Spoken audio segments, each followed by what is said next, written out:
자, 오늘은 베드로전서 2장 9절 말씀 어둠에서 빛으로 라는 제목으로 말씀을 선포하도록 하겠습니다. 지금 이 세상은요, 어둠의 세상입니다. 교회 시대가 바로 어둠입니다. 그러나 이 어둠에 우리를 가만두지 아니하시고요, 주님께서는 우리를 빛 가운데로 불러내 주셨습니다. 예수 그리스도를 믿는 자는 빛 가운데로 나온 자입니다. 하나님 아버지께서는 빛들의 아버지시잖아요. 우리가 주님을 믿었을 때 영원한 생명을 받았죠. 그러면 우리는 그 빛도 함께 받은 겁니다. 어둠에서 건져내어 이 자리에 모인 무리를 주님께서는 바로 교회라고 하셨습니다. 우리는 예수 그리스도를 통해서 모두가 하나 모든 사람들이 다 이제 예수 그리스도를 믿음으로 빛을 받게 된 것입니다. 그런데 처음에 있었던 그 어둠서부터 어떤 일이 있었는지 창세기에 가장 처음에 어둠이 나옵니다. 이제 그 말씀부터 해서 이 어둠에 대해서 우리가 한번 먼저 살펴보도록 하겠습니다. 창세기 1장 2절에 어둠이 제일 처음에 나옵니다.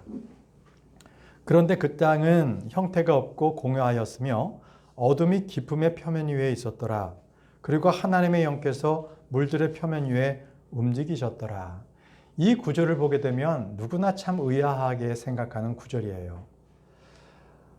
창세기 1장 1절에는 태초에 하나님께서 하늘과 땅을 창조하셨느니라라고 되어 있는데 갑자기 1장 2절에는요, 갑자기 어둠이 나오고 공허하고 도저히 완벽하게 창조해 놓으신 하나님께서 만드신 그 창조의 세계가 아닌 것을 우리가 볼 수가 있어요.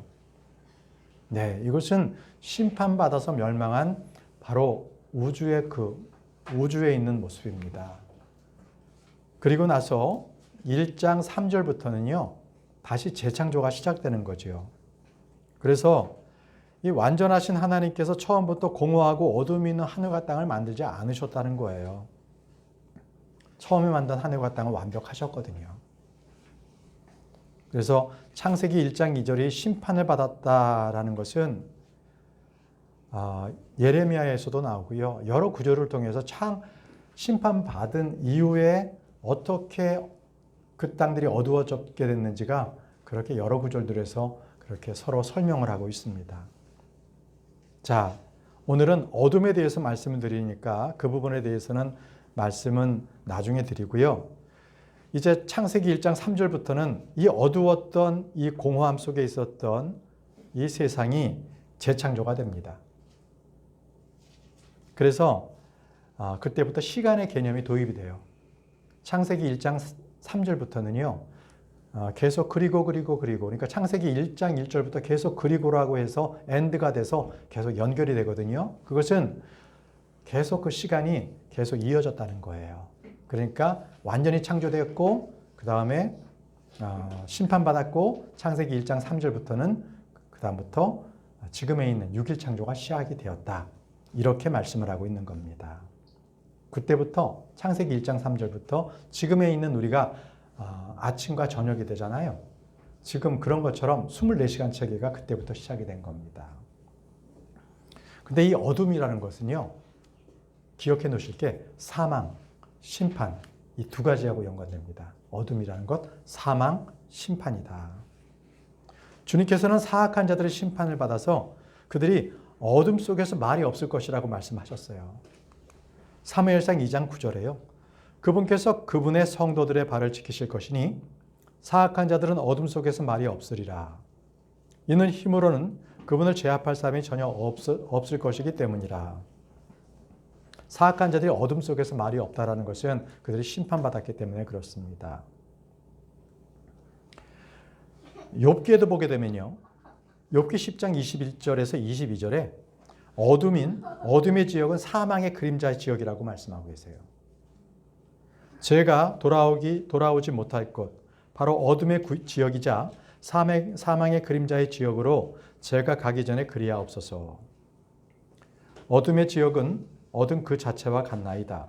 그리고 사망의 그림자의 지역은 어떤 질서도 없으며 빛이 어둠과 같은 곳이니이다. 이렇게 말합니다. 그러니까 어둠에 있으면은 거기에서는요, 어떤 질서도 찾아볼 수 없고요. 어떤 방향각도 잊어버립니다. 그런 것이 바로 어둠 속에 있는 거죠. 그래서 주님께서 예언자들을 갖다 보내서 예레미야에서부터 스가랴에 이르기까지 모든 예언자들은요, 이 땅에 올 그 끔찍한 심판, 이 심판들을 묘사할 때 다 하나같이 어두움을 묘사했습니다. 어두움. 그래서 어두움은 사망과 심판과 관련된다. 우리 주님께서 하신 말씀도 한번 보시죠. 마태복음 8장 12절에요. 그러나 왕국의 자녀들은 바깥 어둠 속으로 내던져지리니 거기에는 울며 이는 가는 일이 있으리라라고 했습니다. 어둠 속으로 내던져진다는 거예요. 거기서는 웃는 일이 없어요. 기쁨이 없어서 울며 이를 간다고 말씀을 하고 계십니다. 어둠 속에서요. 이것이 바로 사망이요 심판을 말씀하고 있는 거죠. 자, 그럼 이제 그러한 어둠에서 주님께서는 우리를 빛으로 인도하셨거든요. 그럼 빛된 것은 어떤 것인가? 어떻게 우리가 빛으로 인도되었는지를 한번 살펴보겠습니다. 주님께서는 분명히 창조 첫날에 빛이 있으라라고 하셨습니다. 빛은 창조된 게 아닙니다. 있으라, 있었던 것을 있으라라고 그냥 한 거예요. 그래서 그것은 창조가 아니라 있었던 것을 다시 한번 꺼집어내신 거죠. 그러니까 이전 세상부터 빛이 있었던 겁니다. 주님께서는 그 빛을 우리 마음에 비추셨고요. 또 우리에게 성령의 조명과 함께 그 말씀의 빛을 주신 분이십니다. 그러기에 우리가 살고 있는 저희가 지금 빛이 없는 공간에서 산다. 그러면 생활할 수가 없을 거예요. 상상조차 할 수 없을 것입니다. 네. 빛으로 오신 주님께서는 우리에게요, 그 주님 안에 있는 빛을 주셨고 그것을 통해서 우리에게 생명을 주셨어요. 요한복음 1장 4절에 그분 안에 생명이 있었으니 그 생명은 사람들의 빛이었더라라고 말씀하십니다. 사람은 누구나 생명을 가지고 태어나죠. 그렇지만 그 생명은 곧 죽을 시한부 인생이라는 거 다 알고 계시잖아요. 그저 하루하루 죽음을 향해서 그냥 살아가고 있을 뿐인 거죠.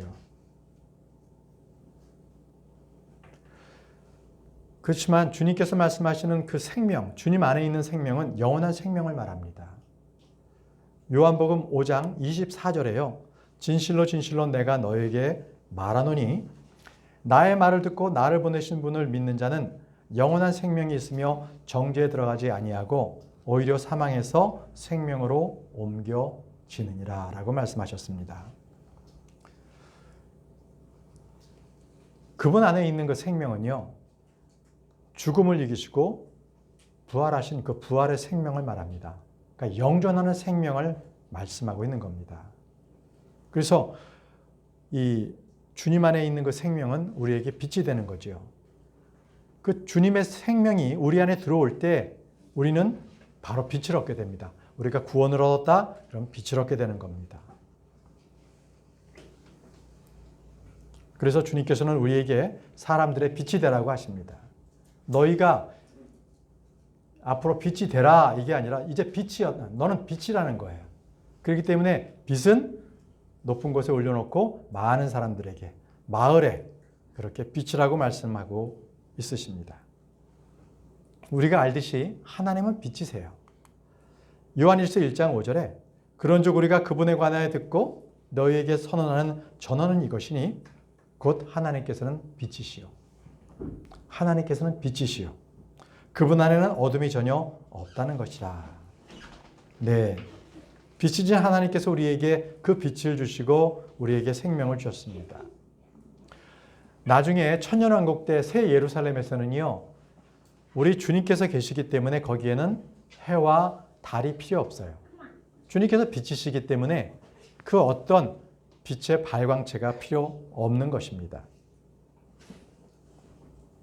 예수 그리스도 안에 있는 이 생명이 우리의 빛이 되듯이, 그렇지만 어둠은요, 빛을 전혀 깨닫지 못하는 상황입니다. 어둠 가운데 있는 사람들은 빛을 모릅니다. 요한복음 1장 5절에 그리하여 그 빛이 어둠 속에 비추었는데 어둠은 그것을 깨닫지 못하였더라. 자, 어둠 가운데서 본인이 방황하고 갈 바를 모를 때에 한 줄기 빛을 비췄을 때 그 빛을 보고 따라가야 하는데 풍랑에서 어두움에서 어디가 항구인지 모르는데 저 멀리서 등대에서 빛을 비추고 있을 때 배의 선장은 바로 그 등대의 빛을, 희미한 빛을 보고 항구로 도착할 수가 있는 겁니다. 그러나 어둠 가운데 있는 자는 그것을 깨닫지 못한다고 말씀하세요. 여러분, 이 빛이 도달하는 곳에는요, 어둠이 사라지잖아요. 그래서 이 빛이 도달하면요, 열도 같이 옵니다. 뜨거움도 같이 와요. 햇빛을 보게 되면 뜨거움도 있잖아요. 근데 제가 놀라운 것을 경험한 게 저희 집은 남쪽 방향이 아니라 남서향이거든요. 그래서 아침에 좀 빛이 늦게 들어와요. 그런데 거실 쪽으로 빛보다는 저 부엌 쪽에서 그 창문을 통해서 그 뒤에 있는 아파트에서 남쪽인 아파트가 빛을 받아서 그걸 반사돼서 창문으로 반사돼서 그 빛이 저희 집으로 들어오거든요. 아침마다. 그런데 놀라운 건요. 그 빛에 열기가 있다는 거예요.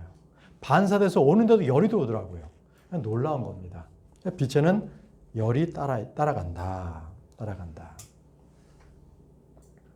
마찬가지로 예수 그리스도 안에 있는 사람들은요. 바로 생명의 빛이 있습니다. 그 열에 뜨거움이 있어서 주체할 수가 없어요. 그래서 이 말씀을 전하고 말아야 되겠다. 정말 믿지 않는 사람들에게 이 말씀을 전해야 되겠다. 이렇게 되는 거죠. 우리가 빛이 없을 때는 사물을 볼 수 없지만 그러나 빛이 비치는데도 그것을 못 본다. 그것은 자기 자신의 문제입니다. 자기 의지의 문제예요. 내가 빛을 보지 않겠다라고 아예 눈을 감아버리는 거지요. 주님은요. 구원받고자 하는 자, 내가 믿겠습니다 하는 자에게 눈을 열어서 빛을 보여주시는 분이십니다. 그러게 주님께서는 그 빛으로 세상에 오신 분이에요. 세상으로 오셨어요. 그렇지만 세상은 그 빛을 증오합니다. 그 빛을 증오해요. 사람들은 그 빛을 증오하는 이유가 어둠을 더 사랑하기 때문에, 빛보다 더 어둠을 사랑하기 때문에 빛을 미워하는 겁니다.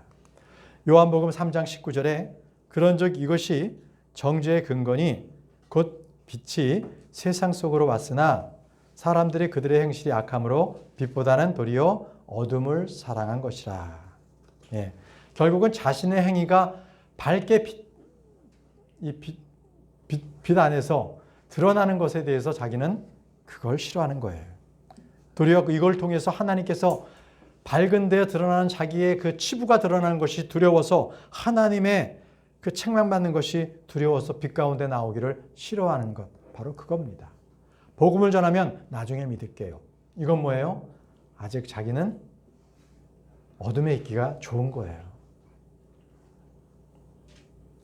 요한복음 3장 20절에 이는 악을 행하는 자마다 빛을 증오하고 그의 행실들이 책망을 받을까요? 빛으로 오지 아니하기 때문이다라고 말씀하셨습니다. 꼭 이거는요. 한밤중에 어떤 도둑이 어느 집을 몰래 들어갔는데 갑자기 경찰이 서치라이트로 확 비췄을 때 그 도둑이 어떻겠어요? 깜짝 놀라고 그 빛을 싫어하겠죠. 그는 어둠 가운데 있기를 원하는데 빛이 비치면 도둑질을 못 하잖아요. 바로 이거와 똑같아요. 요즘에는 각 그 지자체마다 도시를요 굉장히 밝게 하고 또 골목마다도 아주 밝게 해요. 이유도 아시죠? 범죄율을 줄이기 위해서. 어두우면 범죄율이 더 높아진다는 거예요. 그래서 각 도시들마다 빛을 더 강하게 비춥니다. 그리고 횡단보도 앞에도요 더 강하게 해서 사람이 있다는 것을 알려주는 거죠. 건너는 데를. 그러면 운전자들도 더 조심하게 되는 거예요. 환한 빛이 있으면 어두울 때보다는 더 환한 것을 보고 조심하게 되는 거예요. 이게 바로 빛의 역할입니다. 그런데 주님께서요 이렇게 빛을 비춰줬는데도 그 빛을 알아차리지 못하는 사람들이 있어요. 나는 그 빛이 왔는지도 모릅니다. 이렇게 얘기했을 때 그게 과연 무죄입니까? 유죄입니까?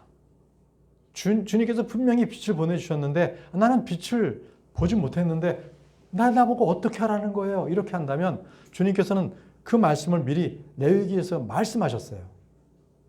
보시죠. 레위기 5장 17절에 다음으로 만일 어떤 혼이 죄를 지으면 곧 주의 명령들에 하여 이행되는 것이 금지된 이런 것들 중 어떤 것이라도 범한다면 비록 그가 그것을 알아차리지 못하였다 해도 여전히 그는 유죄니 자의 죄악을 담당할지니라. 그러니까 그가 범죄를 했는데 그 범죄된 것이 금지된 건지 몰랐어요. 이렇게 얘기해 본들, 율법을 몰랐어요. 얘기해 본들, 그것은 소용이 없다는 거예요. 유죄다는 거예요. 그건 죄라는 겁니다. 이렇듯 죄와 빚은요, 이렇게 서로 상관관계여서 이렇게 죄는 빚을 가려요. 그래서 언제든지 마귀는요, 우리 주님의 영광스러운 그 복음의 빛을 가리는 역할을 합니다. 여러분도 아시잖아요. 복음을 전하거나 교회 나오게 하면 계속 옆에서, 그 사람 옆에서 그 복음이 못 들어가게 하고 교회 못 나가게 얼마나 방해를 많이 하는지 몰라요. 바로 그런 겁니다. 이거는 구원받은 성도라도 마찬가지입니다. 구원받은 성도가 이제 성령님의 빚을 받았잖아요. 그런데 그가 죄를 범했을 때는요, 영적 감각이 무너집니다. 영적 감각이 무너져요. 삼손을 보세요. 삼손은 자기가 늘 영적 힘을 발휘해서 그렇게 힘이 강한 줄 알고 있었는데 어느덧 성령께서 자기가 떠난 줄 모르고 있다가 그만 당하고 말았어요. 사사기 16장 20절에 이윽고 그녀가 말하기를 삼손이요 필리스타인들이 당신께 임하였나이다 하였더라. 그러자 그가 그의 잠자리에서 깨어나 말하기를 내가 앞선 다른 때들과 같이 나가서 내 몸을 털어버리겠노라 하였더라. 그런데 그는 주께서 그로부터 떠나신 것을 알지 몰랐더라. 이 떠나는 것을 알지 몰랐어요. 삼손은 예전처럼 자기가 힘을 발휘할 줄 알았지만 그는 그만 성령께서 자기가 떠나자 블레셋 사람들에게 붙들려서 몸이 결박되고 눈이 뽑히고 머리가 밀리고 말았죠. 예. 우리 크리스천들도요, 성령 안에 있지 않으면 원수, 마귀들의 포로가 되고 맙니다. 정욕의 노예가 되고 말아요. 우리가 이런 부분에선 조심해야 합니다. 자, 사람들이 깨닫지 못하는 것, 바로 이것은 주님을 찾지 않고 악하면 그들은 깨닫지 못합니다. 잠언 28장 5절 말씀에 악인들은 공의를 이해하지 않느니라. 그러나 주를 찾는 자들은 모든 것을 이해하느니라 라고 했습니다. 악을 행할 때 모든 것을 깨달을 수 없습니다. 많은 불신자들이 주님을 거부하고 복음을 배척하면서도 나는 깨끗하게 살 수 있어. 나는 좋은 일을 많이 하며 살 수 있어. 이렇게 한다는 것은 그가 복음의 빛을 가리고 눈이 어두워져서 그런 얘기를 하는 겁니다. 우리 주님께서 사람들을 심판하실 때 가장 무서운 심판 중에 하나가 뭐냐면요, 그 죄인을 그대로 놔두는 거예요. 그가 하고 싶은 대로 놔두는 게 가장 큰 무서운 겁니다. 호세아서를 보시죠. 호세아서 4장 14절에 주님께서 가만 놔두는 죄가 얼마나 무서운지, 너희 딸들이 행음을 저지를 때 내가 그들에게 형벌을 내리지 아니하겠으며 너희 반려자들이 간음할 때도 그들에게 형벌을 내리지 아니하겠노라.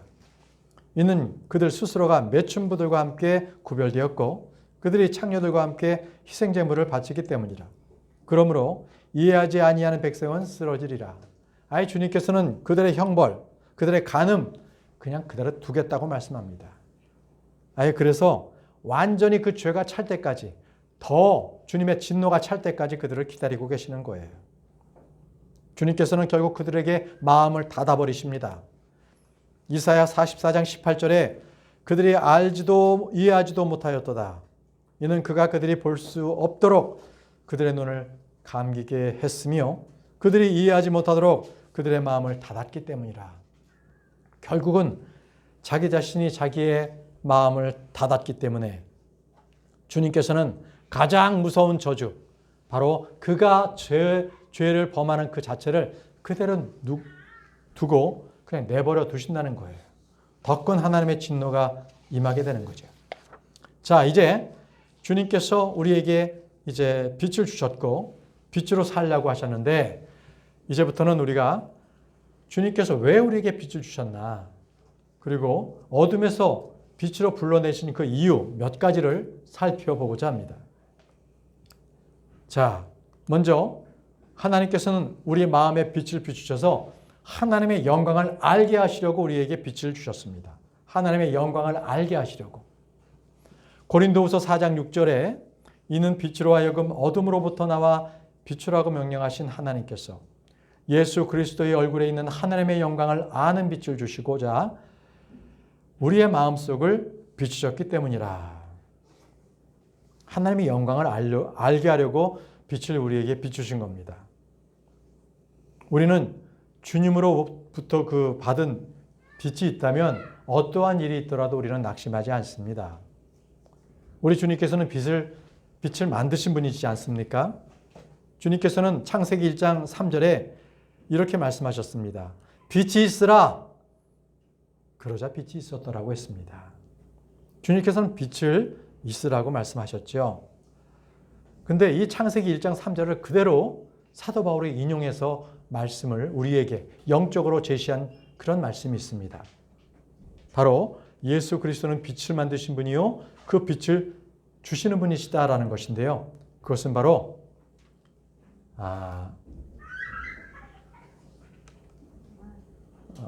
제가 말을 너무 빨리 간 것 같습니다. 그건 두 번째로 말씀을 드릴게요. 여기 지금 말씀드렸던 여기 고린도후서 4장 6절 말씀이 바로 창세기 1장 3절의 말씀을 그대로 영적으로 비유한 말씀이에요. 이는 빛으로 하여금 어둠에서 나와 빛이라고 명령하신 하나님께서, 그래서 우리에게 영광을 빛을 주신 것은 우리에게 구원을 주셨다는 것을 바로 창세기 1장 3절의 말씀을 통해서 사도 바울은 고린도후서 4장 6절에서 말씀을 한 겁니다. 우리에게 빛이 없다면 우리는 공허한 상태에 있습니다. 무질서하게 있는 거고 시간의 개념도 그리고 동서남북에 대한 방향감도 잃어버리게 됩니다. 그러나 저와 여러분들에게 빛이 있다면요, 그 빛은 앞으로 우리가 어떻게 살아가야 하는지 방향을 제시해 주시고요. 그리고 앞으로에 일어난 일들도 주님께서 이미 우리에게 말씀해 주셨기 때문에 세상에 어떤 일이 일어나도 불안해하지 않습니다. 자, 두 번째 주님께서 우리에게 빛을 주신 이유는 일어나서 빛을 발하라고 말씀하셨습니다. 이것이 우리에게 빛을 주신 이유입니다. 이사야 60장 1절에 일어나라 빛을 발하라 이는 너희 빛이 이르렀고 주의 영광이 너희 위로 떠올랐기 때문이다 이렇게 말씀하셨습니다. 여러분, 이 침례자 요한을 등불이라고 주님께서는 말씀하셨어요. 그를 먼저 보내서 그에게 등불이라고 말씀하셨습니다. 지금 교회는 어둠의 시대고요. 파수꾼들을 세웠습니다. 그것이 바로 저와 여러분들인데 이 파수꾼들이 잠들어 있으면, 영적으로 잠들어 있으면 이 세상은 누가 깨우겠습니까? 그래서 주님께서는 우리에게 일어나 빛을 발하라고 말씀하십니다. 우리는 이미 빛이 되었기 때문에 빛을 발하라는 것이죠. 자, 에베소서 5장 14절에 이런 이유로 그분께서 이렇게 말씀하시니라.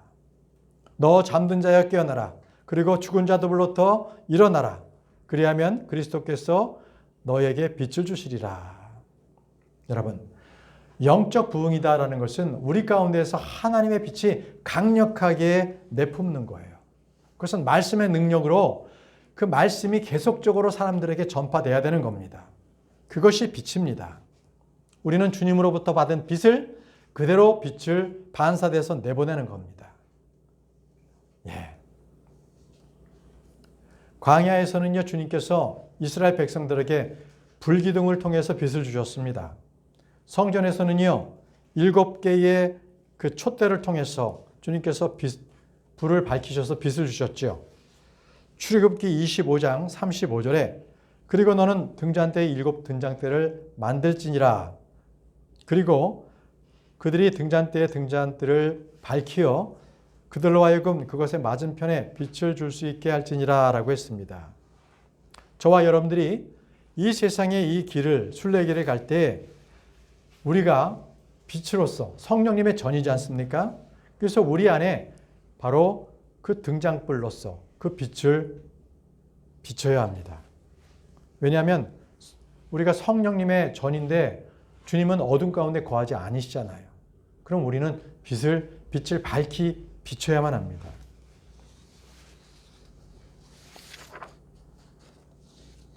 주님께서는요, 이 주님으로부터 오시는 그 빛을 우리에게 밝게 비춰주시는데 시편에 이렇게 노래하고 있습니다. 시편 18편 28절에 이는 당신께서 저의 불빛을 환하게 하실 것이기 때문이다. 주 나의 하나님께서 제 어둠의 빛을 비추실 것이니이다 라고 했습니다.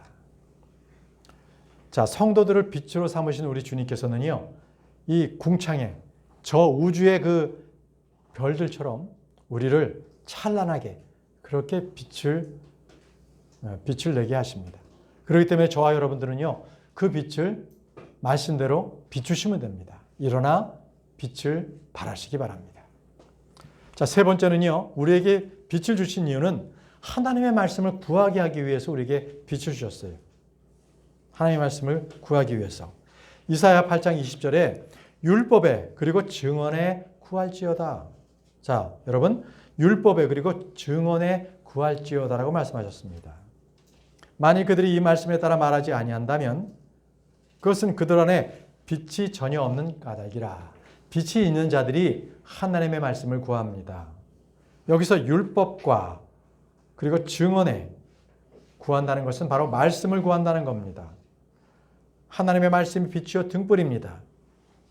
내 안에 있는 등불은 생명입니다. 말씀으로부터 공급받습니다. 그래서 우리는 그 말씀을 통해서 빛을 비출 수가 있습니다. 근데 주님이 비추시는 그 등불이 없이는 우리에게는 아무 소용이 없죠. 잠언 6장 23절에 이는 그 명령은 등불이요 라고 했습니다. 하나님의 말씀이 등불이라고 말씀하셨습니다. 그 법은 빛이요. 하나님의 말씀, 그 말씀이 빛입니다. 훈계 책명들은 생명의 길이기 때문이라고 말씀합니다.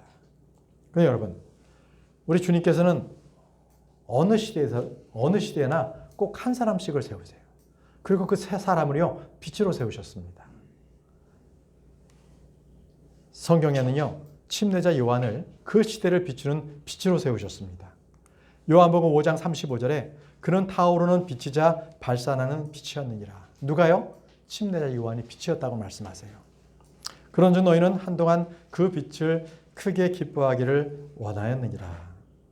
자, 침례자 요한만이 빛이 아니었습니다. 다윗도 빛이었습니다. 이스라엘의 등불이었죠. 열왕기상 11장 36절에요.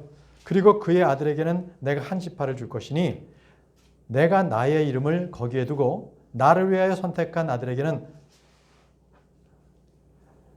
내가 나의 이름을 거기에 두려고 나를 위하여 선택한 도성 예루살렘에서 나의 종 다윗이 늘 내 앞에 한 빛을 가질 수 있도록 하려 함이라. 자, 다윗이 늘 내 앞에 한 빛을 가질 수 있다라고 이렇게 주님께서 말씀을 하셨습니다. 말씀을 받은 사람이 타오르는 바로 등불입니다. 누가복음 12장 35절에도요. 너희 허리에 허리띠를 띠고 너의 빛들이 타오르게 하라고 말씀하셨습니다. 여러분, 우리는요. 세상을 걸어다니는 빛입니다. 모든 이방인들의 전도자로 우리를 세우셨습니다. 복음을 전하는 사람들이야말로 세상의 빛입니다. 사도행전 13장 47절에 이는 주께서 우리에게 그렇게 명령하며 말씀하시기를 내가 너를 이방인들의 빛이 되도록 세웠으니 내가 땅의 끝들에까지 구원을 위한 빛이 되도록 하려는 것이라 하셨기 때문이라. 네. 복음 전도자는요, 이 세상을 향한 빛입니다. 그렇지만 지금 저와 여러분들이 살아가는 이 세대는요, 복음 전도자의 빛이 하나 둘 꺼져가는 시대에 저와 여러분들은 살고 있습니다. 전도자도 없고요. 전도를 해도 그것을 받는 사람들이, 복음을 받는 사람들이 없습니다. 그렇지만 우리는 말씀대로 끝까지 주의 말씀을 붙잡고 이 마지막 때에 끝까지 타오르는 그 등불이 되어야 할 것입니다. 네 번째, 우리에게 주신 빛을 주신 이유입니다. 우리에게 은혜와 자비를 베푸시기 위해서 주님께서는 우리에게 빛을 주셨습니다. 주님은 자신의 얼굴로 우리에게 빛을 비추셨고요. 우리에게 은혜를 베풀기 위함이라고 말씀하셨습니다. 민수기 6장 25절에 주께서 그분의 얼굴을 너희 위에 비추시고 너희에게 은혜 베푸기를 원하시노라 라고 했습니다. 주님께서 우리에게 빛을 주시고 은혜를 주시는 것은 바로 주님의 선하신 뜻입니다. 완전하신 뜻입니다. 그러므로 우리는 언제든지 주님께서 우리에게 크신 은혜를 주시기를 위해서 늘 간구해야 합니다. 여러분, 이제 겨울에 이 매서운 추위가 이제 지나가고 점점 따뜻한 그러한 기온이 되고 있습니다. 이것을 만물이 소생한다라고 합니다. 그것은 바로 빛이 있기 때문에 가능한 얘기입니다. 빛이 없다면 결코 따뜻하지 않기 때문입니다. 빛이 없다면 땅 속에서 있는 그 씨앗들도 자라나지 못합니다. 우리는 언제든지 하나님의 말씀으로 빛을 비추기 바랍니다. 하나님의 뜻을 알고 주의 뜻대로 우리는 빛을 비추기를 갈망해야 합니다. 시편 67편 1절에 하나님께서 우리에게 자비를 베푸시고 우리에게 복을 주시기를 바라노라. 또 그분의 얼굴을 우리 위에 비추시기를 바라노라 라고 했습니다. 그분의 얼굴을 우리 위에 비추신다. 이 얼마나 복된 일입니까? 주님의 얼굴을 우리에게 그대로 비추시는 거예요. 그냥 횃불을 던져주시는 것이 아니라 주의 얼굴을 우리에게 그대로 비추신다는 것. 이것은 바로 저와 여러분들이 얼마나 복된 자인가를 말씀하고 있는 구절입니다. 다섯 번째입니다. 다섯 번째는 구원받는 자들의 어둠의 일을 빛으로 가져오시기 위함입니다. 그러니까 구원을 받았는데 그들에게 있는 어둠의 일들을 빛으로 가져온다는 거예요. 고린도전서 4장 5절입니다.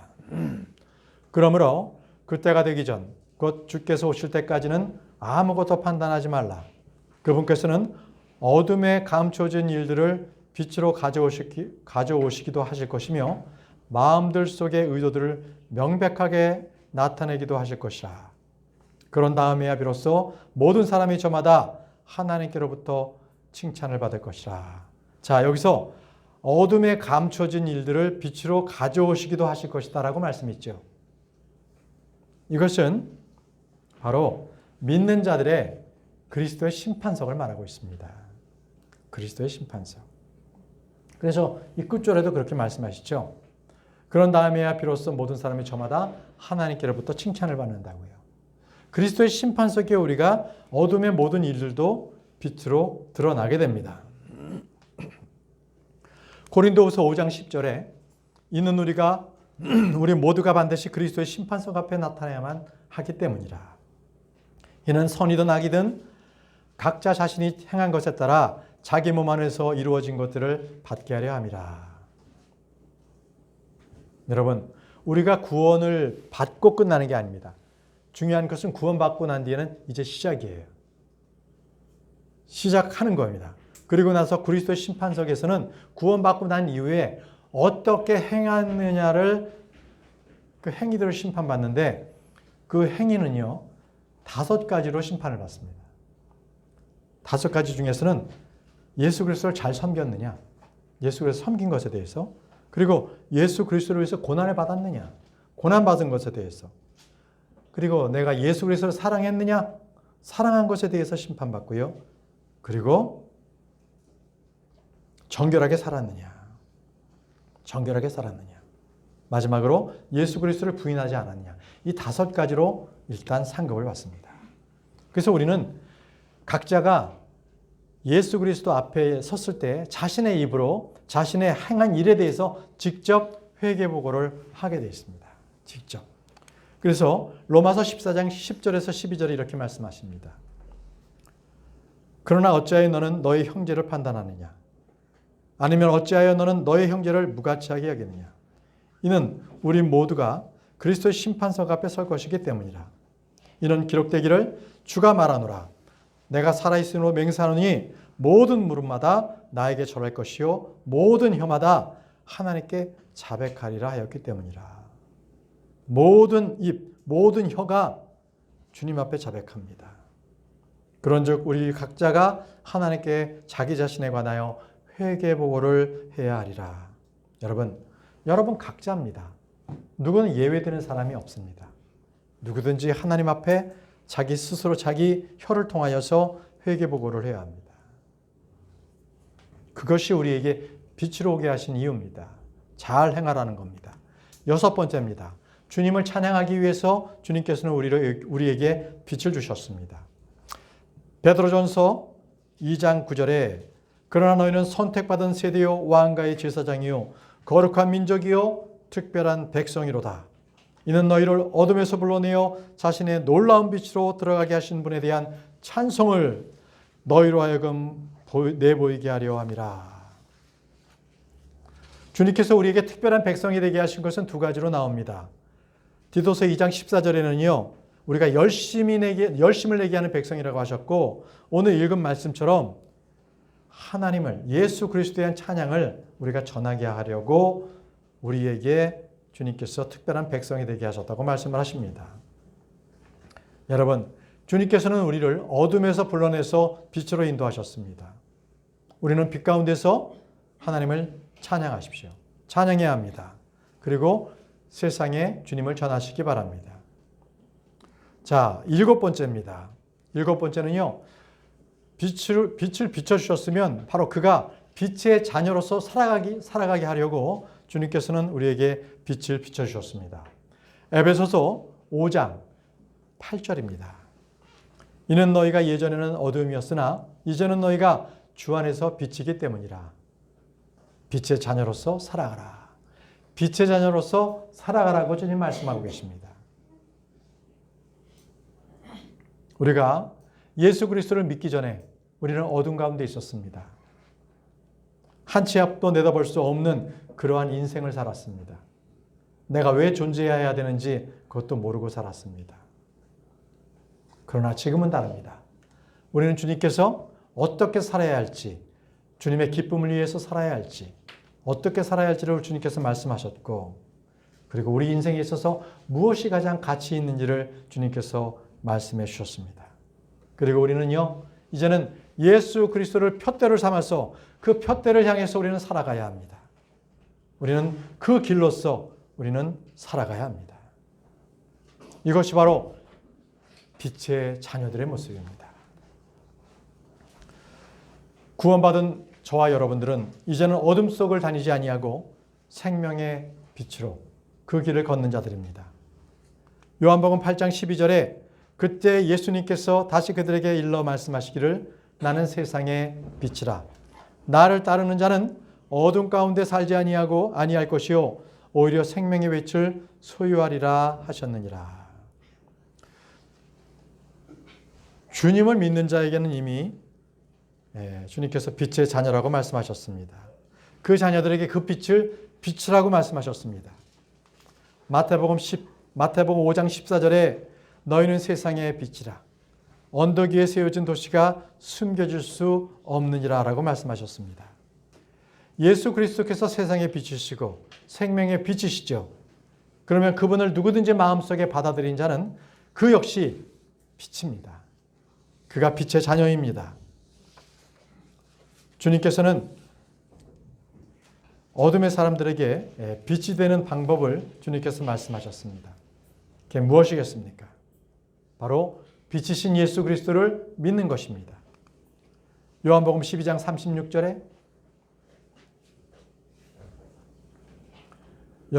36절에 너희에게 빛이 있는 동안 그 빛을 믿으라. 이는 너희로 하여금 빛의 자녀들이 되게 하려 함이라. 빛이 있는 동안 그 빛을 믿으라고 했습니다. 우리는 예수 그리스도께서 우리가 살아가는 동안 주님을 믿게 됐고 이 믿음을 통해서 우리는 빛의 자녀가 되었습니다. 이제 남은 게 뭡니까? 그 빛으로 주님을 따르십시오. 어둠에서 이제 빛을 얻었습니다. 이제 예수 그리스도, 빛 대신 예수 그리스도를 모신 자로서 이제 어둠 가운데 있지 않고 세상을 밝게 비치는 빛의 자녀로서 그렇게 살아가는 저와 여러분들이 되기를 바랍니다.